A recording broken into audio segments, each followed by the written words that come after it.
오늘은 그 자가포식 현상에 대해서 말씀드리겠습니다. 그 목차로서는 자가포식, 오토파지 현상으로 세포를 청소합시다.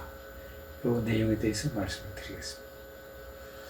이 자가포식 오토파지는 벨기에 생화학자가 이름을 지었습니다. 1962년에.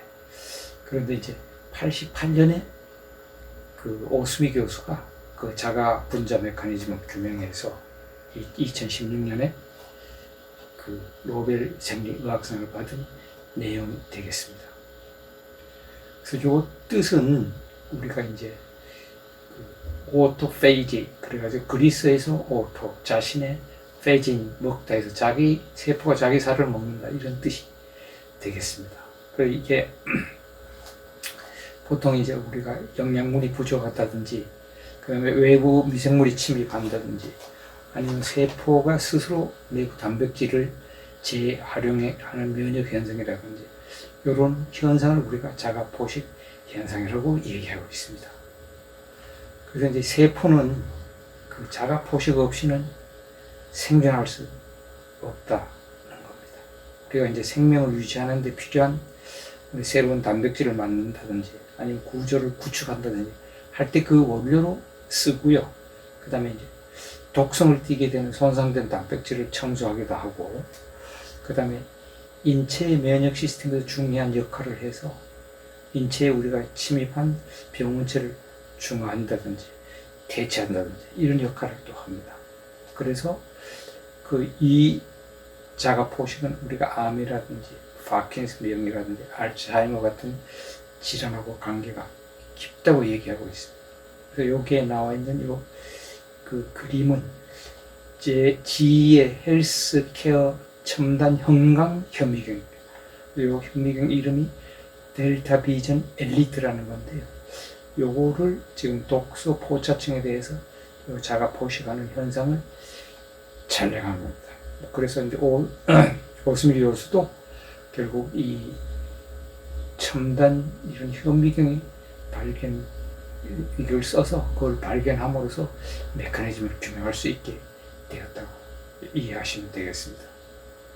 그래서 세포 자정 프로그램이 뭐냐면은 결국은 약한 세포를 자기 스스로 제거하는 거고요. 근데 그게 남아있으면 염증이 생기고 질병이 생기는데, 결국 그거를 우리가 잘 이용하면은 오래 건강하게 살 수 있다, 이런 내용이 되겠습니다. 근데 이제 그 메커니즘하고 과정을 보시면은 세포 에너지가 이제 어디 소진된 상황이나 아니면 세균 감염이 발생하면은요, 세포 내에 불필요한 물질하고 노폐물을 제거를 시작합니다. 그래서 자가포식 유전자 작동으로 노폐물을 이렇게 잡아채는 그물을 생성해서 노폐물을 둘러싸고요. 그 다음에 세포 물질을 제어하는 센트라라는 리보솜이 이동해서 이걸 분해시키는, 그리고 우리 몸이 대단한 거죠. 그래서 이제 이 작용이 고장나면 질병이 발생하는데, 그게 이제 세포에 노폐물이 쌓이고 신진대사 장애가 오고, 그 다음에 세포가 노폐물이 밖으로 못 나가면 암 유전자 변이를 일으켜 암도 발생하고요. 그 다음에 쓸데없는 단백질이 쌓여가지고 치매나 퇴행성 신경질환이 유발됩니다. 그래서 과잉 칼로리 섭취 시 또 세포 노폐물 처리가 안 되고 쌓여요. 그래서 이제 우리가 이걸 적절히 활용하게 되면은 암이라든지, 그 다음에 퇴행성 신경질환 이런 데 치료에 기여한다고 알려지고 있습니다. 그래서 이제 우리가 세포를 청소해야 되는데 그 청소하는 방법 간단합니다. 그래서 그 중에 1번은 단식이나 간헐적 단식을 하는데, 보통 요 그래프에 나와 있듯이 간헐적 단식을 하면 보통 최소한 18시간에서 20시간 정도가 경과해야지 자가포식의 효율이 증가한다, 이렇게 되어 있고요.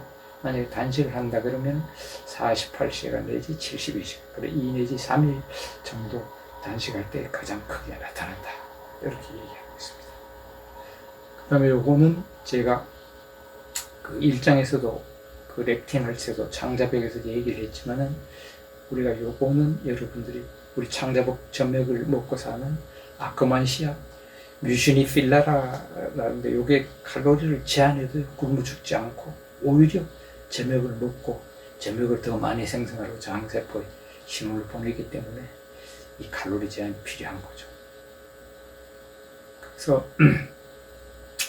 그래서 이 칼로리와 단백질을 제한을 해야 되는데 만약 제한 안 하고 그냥 여러분들이 계속 과식한다든지 단백질을 많이 먹으면은 결국 우리 몸에서 여러분들이 잘 아시는 mTOR, 라파마이신이라는 단백질 합성 조절 신호 체계가 있습니다. 우리가 단백질이 들어가면 얘가 단백질이 왔구나.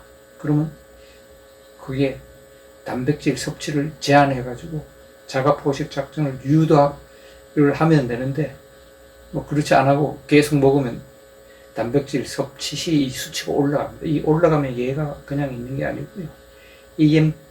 AMPK라는 Activated Protein Kinase라는 경로를 활성화시켜가지고 결국은 이 AMPK라는 거는 결국 계속 막 연속적으로 만성적 상승의 mTOR이 오게 되면 이게 또 증가하고 이게 증가하게 되면 만성질환이라든지 암 위험도 증가하고 또 신진대사하고 포도당, 지질 운송 전반적인 데 영향을 끼쳐서 건강에 해를 준다 이렇게 됩니다.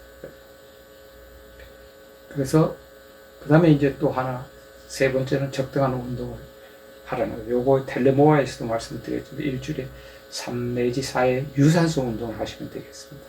이 운동은 몸에 스트레스, 자가 포식 작용을 유도하고 유산소 운동하면 또 자가 포식 작용을 활성화시켜 가지고요. 근육, 심장, 간, 췌장, 베타세포, 기타 조직의 자가 포식 작용을 유발하게 되겠습니다. 그래서 뭐 유산소 운동이 무산소 운동도 필요하지만 여기에서는 유산소 운동을 추천하고 있습니다. 그래서 이제 그다음 마지막에는 적절한 수면을 취하라. 세포의 자가 포식을 위해서. 그래서 이거는 대한민국 정책 브리핑에서 건강한 수면을 위한 10계명에 대해 간단히 읽어드리겠습니다. 첫째로 일요일엔 늦잠 자지 마라. 둘째, 잠자리 들기 전에 먹고 마시는 걸 삼가라. 셋째, 카페인과 니코틴을 피하라. 넷째, 가능하면 운동을 규칙적으로 하고 낮 시간에 밝은 태양 아래서 실시하라. 다섯째, 실내는 신선하게 유지하고 손발은 따뜻하게 하라. 낮잠은 짧게 자라. 잘 때는 TV를 꺼라. 황제 침실을 부러워하지 마라. 아홉째, 수면 전에 긴장을 풀어라. 열째, 많은 잠보다는 충분한 잠을 해라. 물론 여러분들이 잘 아시겠지만 한번 읽어드렸습니다.